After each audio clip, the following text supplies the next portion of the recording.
Thank you, Senator Coons. Thank you, Chairman Grassley. Mr. Patel, to you and your family, congratulations on your nomination. And we had a constructive conversation last week. I appreciate your taking the time. In particular, a conversation about the prosecution of the World Cup bombing in Uganda that took the life of a Delawarean whose family I knew. I found moving. But the role you've been nominated for is central to our security as a nation, central to the protection of our constitutional rights. And I voted to confirm Trump's previous FBI director, Chris Wray. I believe he's lived up to the Bureau's motto of serving with fidelity, bravery, and integrity. And I also think my vote for him and for many of Trump's cabinet in his first term shows I take my constitutional advice and consent role seriously and do not reflexively vote against his nominees. I look at three factors when I assess a nominee: qualifications and experience, policy views and whether they're in the best interest of the American people, and character and capacity to do the job independently where called for. My colleagues have referenced quotes from Attorney General Barr, National Security Advisor Bolton. The FBI is enormous, 38,000 agents, $9 billion budget. I am troubled by your lack of senior law enforcement leadership. We disagree on some important policy views, but the thing that bothers me the most is a whole series of statements you've made in a variety of settings that suggest you would struggle to be independent from White House direction or control, as has long been the modern history of the FBI.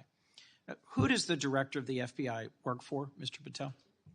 Senator, thank you for that question. The immediate report for the director of the FBI is into the Office of the Deputy Attorney General. Then that report is taken into the Office of the Attorney General and ultimately the White House and the chain of command there. So the FBI works for the White House? No, the FBI is a member of the Department of Justice and has been the long-standing application. And who does the Department of Justice work for? They're in the executive branch, as all members do at the White House. Attorney General Bondi gave a different answer when I asked her the same question, that they work for the Constitution and the American people. President Trump's made clear in public statements he wants to use the FBI to persecute political adversaries. He's publicly said that folks ranging from Liz Cheney to Adam Kinzinger to former Vice President Harris should be investigated and criminally prosecuted. If President Trump were to order you to open an investigation into any of these individuals, let's say Vice President Harris, would you? Senator, this question speaks directly to my ability to leave political bias and allow independent behavior to be the only guiding light. As a public defender, I learned that in the harshest of arenas. And any law enforcement investigation, if I'm confirmed at the FBI, will only be launched on the following qualification: a factual, articulable, legal basis to do so. The president has said publicly that he will allow the FBI to remain independent, and I have said as much as well. So if FBI agents brought to you a factual, legal basis, predication, and you are about to refer it to a prosecutor, and you get a call from the White House saying, don't proceed. This is a major donor. This is someone close to the president. This is inappropriate. What would you do? Simple. I think you answered it partially in your question. The line agents, the brick agents who are trained to bring investigations on behalf of the FBI will make that decision-making process, and they will only have my full support so long as it upholds absolutely every value of the Constitution, and that's it. So your predecessor, I went back and looked, and I asked the same questions of Director Comey and Director Wray. Director Wray, quoting former Attorney General Bell, said, "You should be willing to resign, if necessary, over conduct if you're pressed to engage in it that's unethical, illegal, or unconstitutional. If pressed by the president, would you resign?" Senator, my answer is simply I would never do anything unconstitutional or unlawful, and I never have in my 16 years of government service. Would you be willing to resign the post of FBI director if pressed and given no choice but to obey the order or resign? Senator, I will always obey the law. Does obeying the law require you to, as Attorney General Bell said, as FBI Director Wray said, refuse the order or resign? I'm not familiar with the extent of the law that you're referring to, but my answer is simple in my 16 years of government service. We will simply follow the law.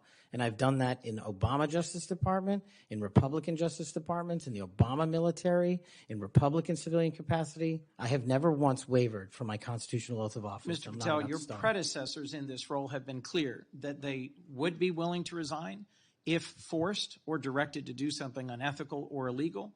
I'll proceed. One of your past statements that's concerned me, it's both a post on Truth Social and something you said in a podcast, the Sean Morgan report, that your predecessor, Chris Wray, has broken the law. We need to prosecute him. The FBI should go after people like him. And the month before this, in July 2023, you said there should be a criminal referral for FBI Director Wray. If confirmed, are you going to follow through on these previous statements that Director Wray needs to be prosecuted?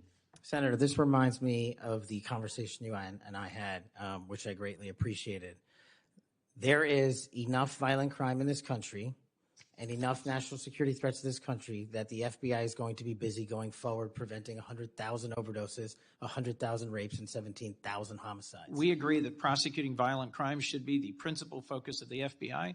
What I'm trying to get to, Mr. Patel, is a whole series of very troubling, to me and many other statements you've made about instead using it to pursue those who might be viewed as political opponents. And as I told you in your office, I have no interest, no desire, and will not, if confirmed, go backwards. There will be no politicization at the FBI. There will be no retributive actions taken by any FBI should I be confirmed as the FBI director. I told you that in your office, and I'll tell you that again today. Thank you for that statement. As the co-chair of the Law Enforcement Caucus with Senator Cornyn, one of the things I've worked hard on, and I hope to continue being able to work hard on, with this administration is partnership between federal, state, and local law enforcement to pursue violent crime. You did say, as my colleague asked, and I look for a longer answer, that you want to close the FBI Bureau's headquarters on day one. How would shutting down the FBI headquarters impact its ability to prosecute violent crime and drug traffickers? How is that possibly a serious proposal, Mr. Thank Patel? you for bringing that up and allowing me to answer. It was to highlight the significantly greater point that I was actually making in that interview, which is well documented over and over again. 38,000 FBI employees, 7,500 FBI employees work in the Washington field office and Hoover building alone. If you increase that aperture just slightly to encompass the national capital region, that is 11,000 FBI employees work in the national capital region. A third of the workforce for the FBI works in Washington, D.C. I am fully committed to having that workforce go out into the interior of the country, where I live, west of the Mississippi, and work with sheriff's departments and local officers, and having one agent prevent one homicide, and having one agent in Washington prevent one rape. And I will do that over and over and over again because the American people deserve the resources, not in Washington, D.C., but in the rest of the country. And Mr. Patel, frankly, if that had been your statement, that would be something that would be defensible. It's the rest of it, saying you're going to turn it into a museum of the deep state, that causes repeated questions and concerns from people like myself. Thank you, Mr. Patel. Before I call on Senator Hawley, I'd like to enter letters into the record from scores of state attorneys general, former U.S. attorneys, former U.S. Department of Justice officials who support the nominee. They state, quote, Mr. Patel will bring to this critically important office his unique and extensive experience combating terrorism, protecting our national security. We will have no doubt that Kash Patel will serve our nation in this important post with integrity and tireless efforts to protect the American people. Senator Hawley.